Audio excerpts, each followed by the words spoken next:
Please say and spell your first and last name. Bruce Copeland, Bruce Copeland. My name is Greg Carr.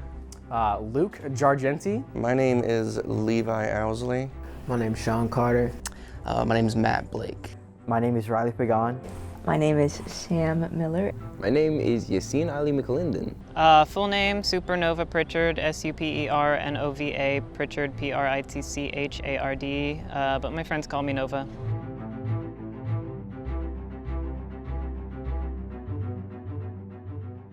I started getting involved in it when I was in high school through, believe it or not, the Boy Scouts. I started getting involved in photography, nature photography. I spent all my time in the outdoors. I grew up in Miami, spent all my time in the Everglades and other places. That's all I ever did. So I wanted to capture what I would see that other people could never get to and see. That program really is what changed my life in the direction. I was working in construction, and I got hurt on a job, and I was like, hey, you know what? I don't want to do this the rest of my life. I don't know if my body can handle it. And I went to a concert, and they let in all the photographers before the concert started, and I was sitting like real close to the front, and the photographers all came and sat down waiting for the opening music to start.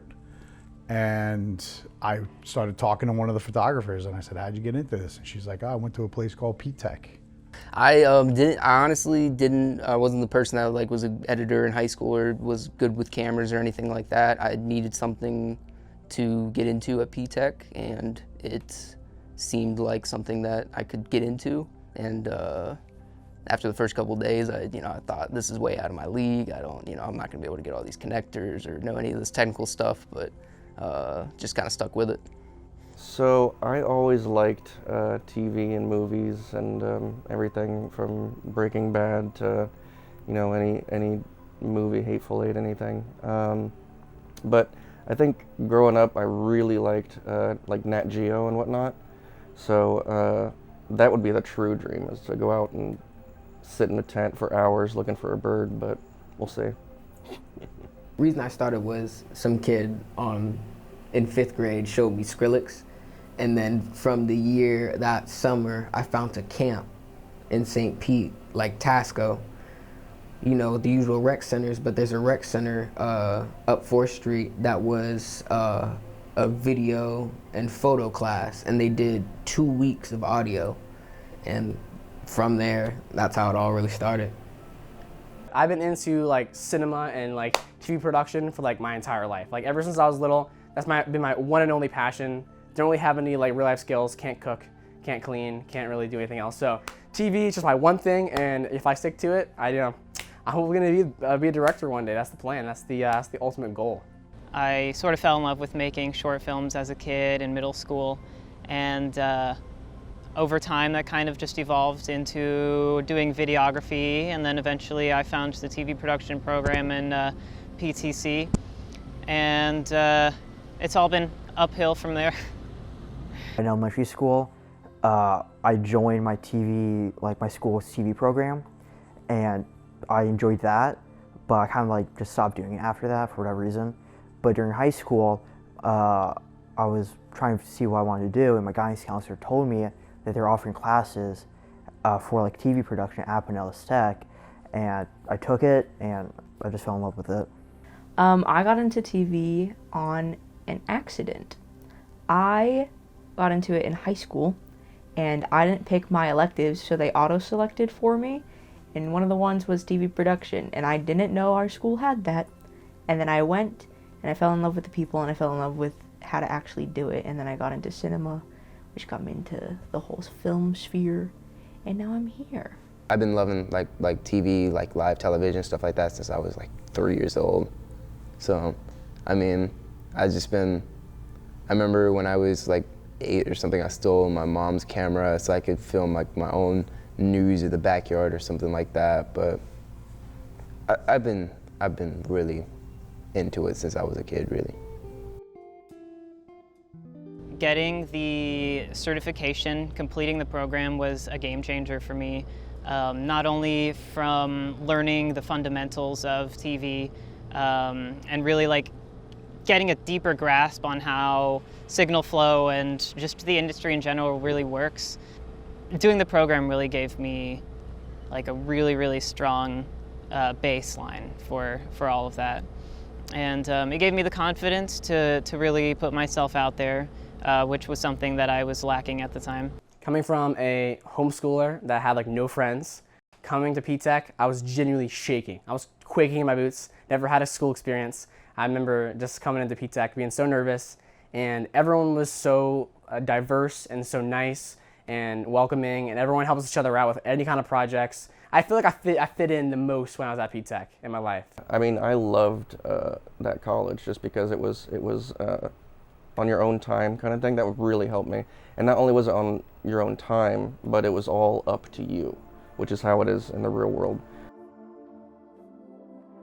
Where do you see yourself in 5 years? Probably managing my own business in the media industry, doing my thing, doing the thing with my brother that we've been planning for almost our entire lives at this point.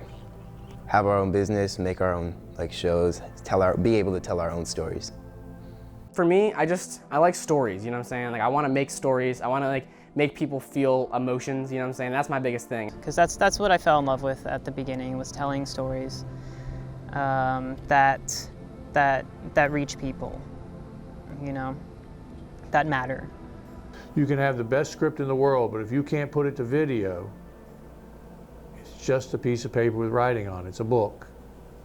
So you have to understand the technology in order to tell the story. I can teach and show people how the equipment works and give them theories about it and everything else, but what you can't often teach, or it's hard to teach, all you can do is show and inspire, is you really better have a lot of passion about this industry. If not, it will eat you alive.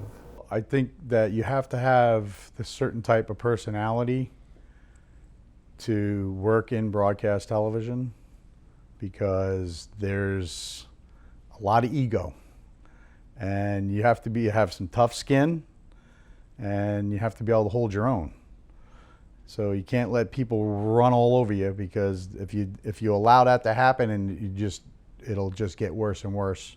You have to be really strategic about like how much work you do versus how much leisure you do. It's really easy for you to say yes to all of these things that people ask you, and then suddenly they all become expectations for you to do. Like they're no longer favors, they're your job now. Be open to opportunities and people, and that doesn't mean trust, but be open to things that will happen, but don't do things so much for people that's destructive for your creative ability or your just lifestyle.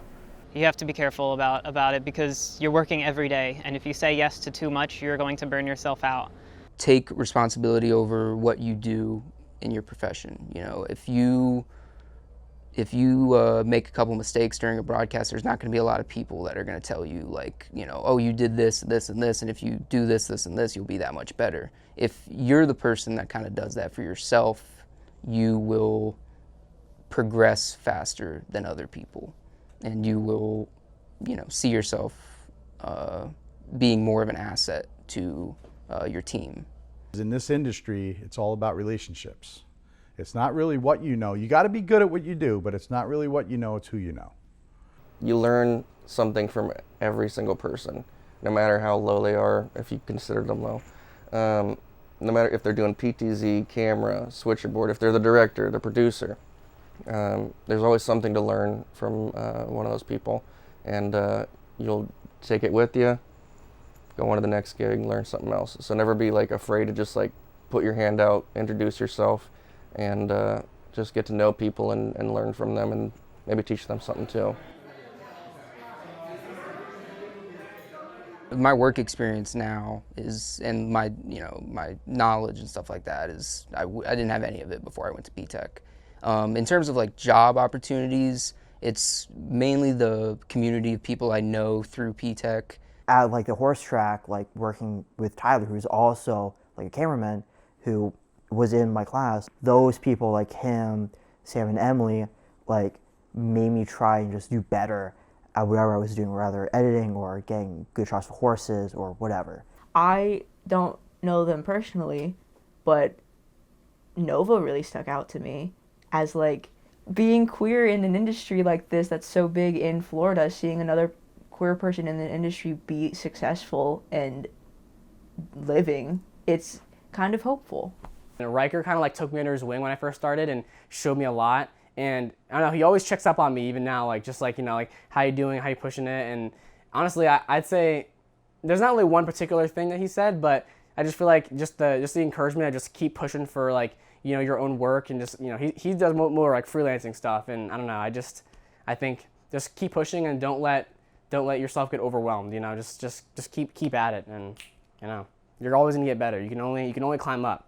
Well, Joe Crabtree from P-Tech, guy was a tough cookie. He's an old broadcast guy that would scream and yell at you. I mean, he was old school. I grew up like that. My dad was a loud guy, and he and I kind of clicked. And in my early years, he was definitely the driving force that got me through the school, because he just saw something in me. He's like, you know, I know you're going to be successful. So many different people in this class have stood out to me. Mr. Copeland, obviously. I'm gonna have to cycle through everything Copeland told me. Shout out Mr. Copeland.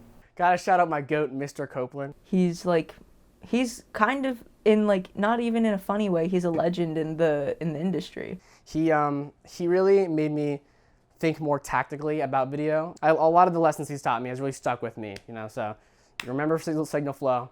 He was hard on us, but I think him being hard definitely he was trying to instill a discipline, which was, I think, really helped me, because now certain things I do, I just think of what he would say, and just things with me wiring and coiling, I would say that's what stuck with me with that man.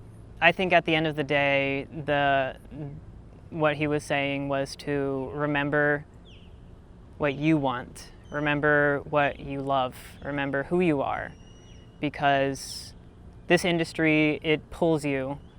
People pull you in whatever direction they want, and it gets easy to lose your grasp on who you are and what you want. In school, I remember, you know, Copeland always talking about, you know, you'll learn more in the workspace than you will in school. You're learning a lot in school, and you feel like, you know, you're trying to catch up all the time, but you realize after a few years of working that, like, oh, I've really kind of learned everything on the spot. As much as the schooling gives you like a foundation for everything, you know, every job is different, everything's set up differently, and as prepared as you can be for something, you're being prepared to learn something new always. To see, I think, what the future is going to be, you have to often look at the past. When television came along, everybody screamed and yelled that was the end of radio. When FM came along, everybody said that was the end of AM. They all changed, but they are all basically the same way. We're just radio with pictures. There's some extra dynamics to it, but everything just kind of molds and changes a little bit from one thing to the next. So again, you're reinventing yourself constantly is the key to surviving in an industry that's technology-based. I have seen a tremendous amount of change from back then to now, and you know, it's kind of humbling to see the way the technology's gotten. I was great with a video camera and videotape and editing and doing all that, and then to have it all change literally almost overnight that was the part that scared me a little bit. You've got to really love doing this, because you're having to reinvent yourself all the time. You're having to deal with the dynamics of this industry. When you work in the higher levels, it's real dynamic. We've had a lot of students ascend to very high levels before, and they come back and they go, you know, this is tough. This is tough.